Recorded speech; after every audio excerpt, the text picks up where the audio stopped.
2024 ఎన్నికల సమయం దగ్గర పడింది. మరో 10 రోజుల్లో ఎన్నికల శంఖారావం మోగబోతుంది.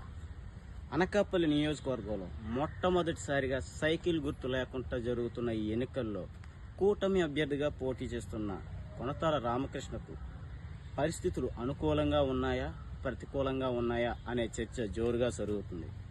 వాస్తవానికి కొనతాల రామకృష్ణకు పరిస్థితులు ప్రతికూలంగానే ఉన్నాయని అనకాపల్లి పట్టణంలో జోరుగా ప్రచారం సాగుతుంది. దానికి కారణం వ్యక్తిగతంగా రామకృష్ణ మంచివాడు, సౌమ్యుడు అయినప్పటికీ ఇంటి పోరు, ముఖ్యంగా అన్నదమ్ముల వ్యక్తిత్వం కొందరికి నచ్చకపోవడం మనం చూస్తూనే వచ్చాం.